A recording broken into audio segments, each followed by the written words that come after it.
it, Ben! No, Johnny. Say it! I don't wanna! Say it! There's a lot riding on the Fantastic Four First Steps. It's the film that finally introduces the iconic team to the MCU, even if they aren't on the right Earth just yet. It's a film that's striving to do big box office numbers in a very crowded summer movie season, and coming off the heels of two underperforming Marvel movies. And of course, it's directly laying the foundation for 2026's Avengers Doomsday and the rise of Robert Downey Jr.'s Dr. Doom. So, how exactly does First Steps accomplish that last goal? How much does the film set up Doomsday versus simply introducing the new Fantastic Four? And how much, if at all, does Downey's villain actually appear? How does the film answer one of our biggest burning questions about Avengers Doomsday? Let's break down the ending and what it means for the future of the MCU's multiverse saga.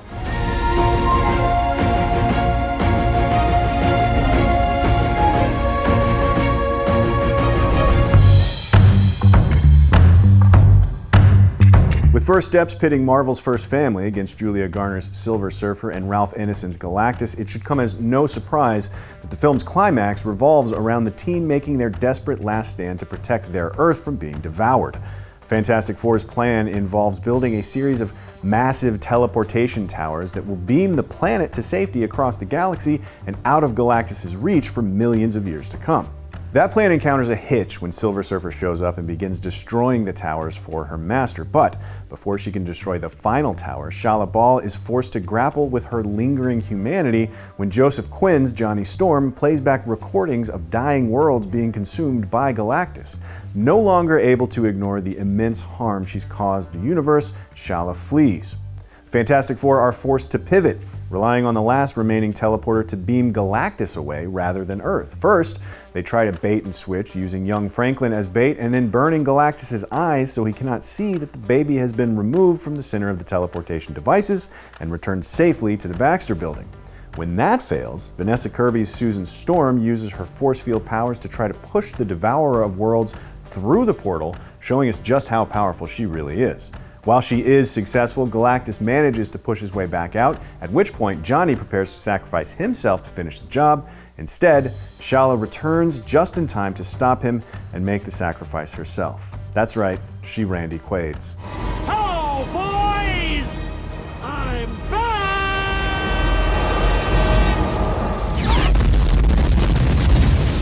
Both Galactus and his Herald are pulled through the portal and teleported somewhere. Reed mentions the far reaches of the galaxy, but these teleportation devices are untested outside of the early stages with an egg. So, at the moment, we don't know if the Fantastic Four just saved their world only to doom an entirely different universe to Galactus' wrath instead. In some ways, it's hard to say if this is a happy ending for Earth 828 without knowing what Marvel has planned for Galactus and Silver Surfer down the road. Also, let's not forget that Galactus isn't really meant to be a villain. No matter how gruesome his acts of hunger look to us mere mortals, he's fulfilling a larger cosmic function by pruning worlds and making way for other life to grow and flourish in their place. Director Matt Shakman made it clear that fact was firmly in mind while making the film, even if First Steps does lean on Galactus' more horrifying traits. He definitely does serve a function, and Yeah. In the comics, it took a while for them to kind of get to that idea of he's a necessary force. He's a life bringer, that he's almost like a cosmic gardener, that he's pruning out planets to make room for expansion and growth. And those are great elements of it. But we were definitely leaning more into this idea of an ancient cosmic vampire, a cosmic shark, this unstoppable force that's consuming planet to planet to planet. It is kind of unknowable and unstoppable, which is very similar to how he appears in issues 48, 49, and 50 of the original Fantastic Four run. Before we got to know more about who he was when he was, we had to wait a while to learn about Galen of Ta and his whole arc and his whole journey, which I think is a good thing. We'll see if future Fantastic Four movies show a more benevolent side to this cosmic space god, but for now, First Steps is more concerned with the immediate fallout of that battle. No sooner is Galactus defeated and banished than Sue collapses and dies from the strain. The Fantastic Four become Fantastic Three. That is where baby Franklin earns his keep. Reed lays Franklin over Sue's body so he can say goodbye. Much to the remaining three's surprise, Franklin promptly resurrects his dead mother. It's clear that, as powerful as his parents may be, neither of them can hold a candle to a tiny boy who can literally wake the dead. So, what's the deal with Franklin? In the comics, he's a mutant with nothing less than the power to rewrite reality itself. That power normally expresses itself as the ability to generate universes and pocket dimensions out of nothing. But here, we see it can just as easily be applied to flip a switch from death to life. This is why Galactus was so eager to claim Franklin for his own. He sees a potential heir and replacement in this incredibly powerful young child. Plus, he may also be motivated by more selfish desires. If Franklin can create worlds to devour, Galactus need never go hungry again. Again, in some ways, the universe might have been better off if the Fantastic Four let the World Devourer take their son. But for now, let's pretend this is a happy ending for everyone involved. Sue is resurrected, Earth is safe, and the Fantastic Four can resume their duties as the good-natured guardians of a grateful planet. First Steps ends on a fitting note, with the men of the team bickering over how to install a car seat for Franklin before riding to another mission.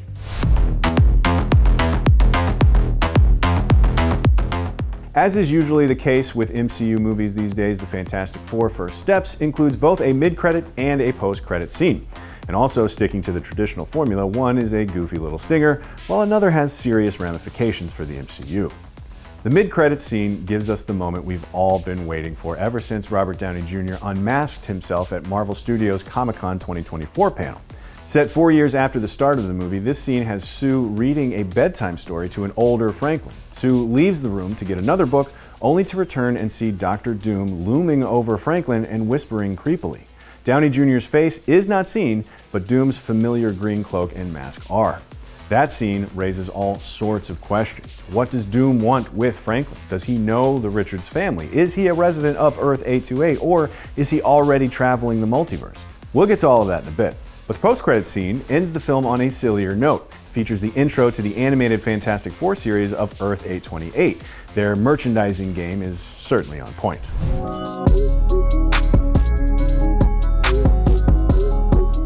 Before we break down the big Doom debut, it's worth stepping back a bit to explore the question of whether First Steps does too little to set the stage for Avengers Doomsday.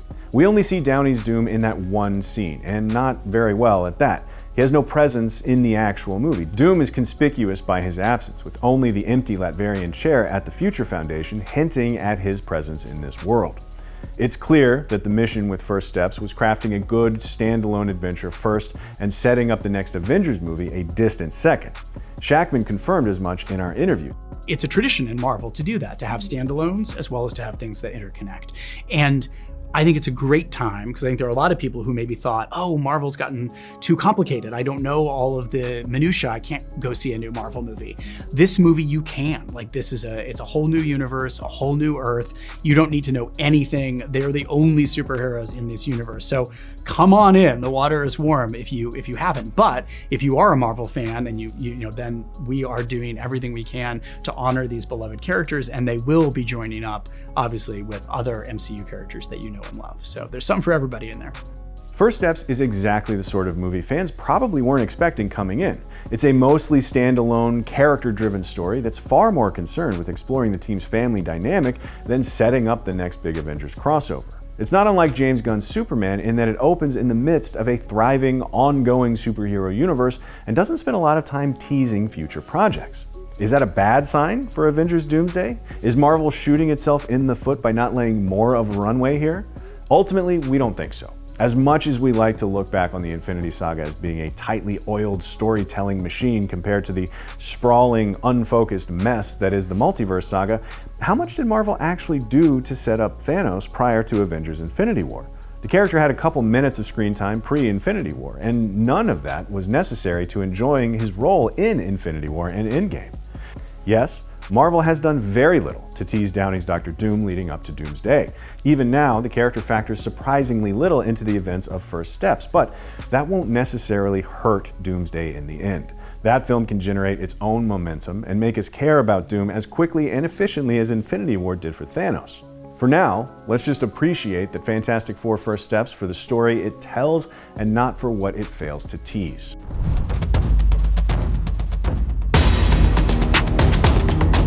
First Steps is a mostly standalone film, but let's not discount the big Doom scene.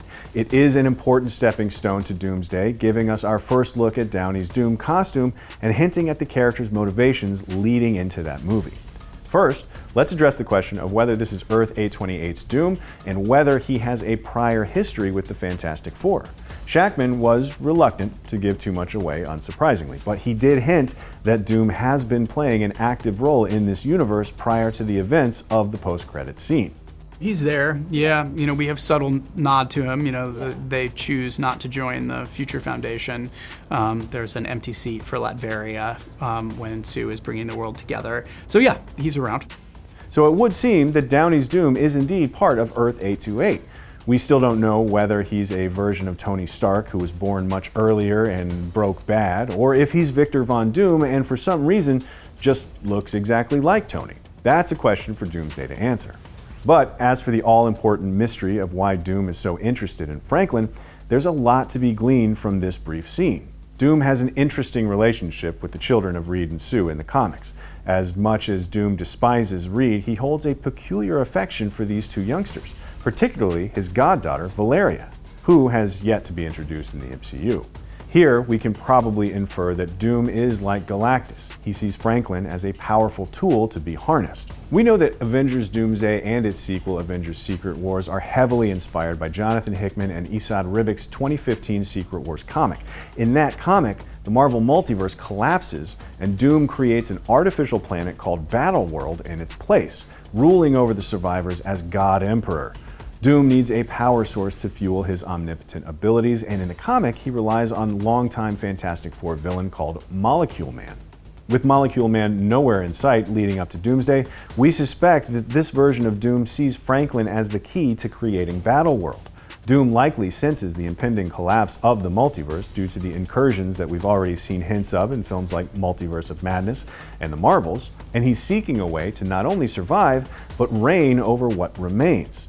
Given that Franklin can alter reality and create worlds out of nothing, he's probably the key ingredient Doom needs in his recipe for building himself into a God Emperor. We can likely guess what unfolds immediately after this post-credits scene. Doom kidnaps Franklin despite Sue's best efforts and flees to continue his plans. The Fantastic Four have no choice but to follow him, likely putting them on a path to Earth 616 and the Avengers. Speaking of which,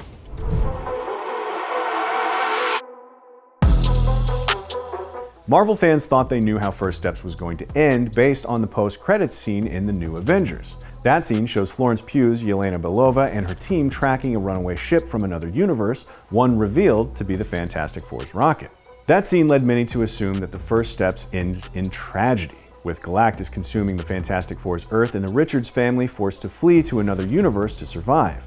Frankly, that would have been a pretty downer ending, and one very much against the film's obvious goal of telling a heartfelt standalone story. You don't introduce the MCU's Fantastic Four after all these years, only for them to completely and utterly fail in the end. Now that this earlier theory has been disproven, the obvious explanation is that the new Avengers are seeing Reed and his family as they cross the dimensional barriers and hunt Dr. Doom and Franklin. Whatever Doom is planning next, it seems to involve Earth 616 and the Avengers. Following Franklin is all the reason Reed and his family need to make that jump too. That said, it's just as likely the ship we're seeing is carrying Doom and Franklin, not the Fantastic Four. Doom probably faces a hard battle making it out of the Baxter building with his precious cargo, and he may have to steal a rocket in the process. But either way, it appears that Doom and Franklin are headed to the MCU, forcing Reed and his family to follow. We assume Doomsday starts where the new Avengers leaves off, with Doom arriving on Earth 616 and continuing his plans for building Battleworld. Reed will learn the truth about the multiverse and lend his big brain to the increasingly urgent question of how to stop the incursions from destroying everything. And at some point, the Fox X-Men universe will also come into play. The title of this movie is certainly apt. The Fantastic Four are taking their first steps into a much larger conflict. Are we safe? Are we safe?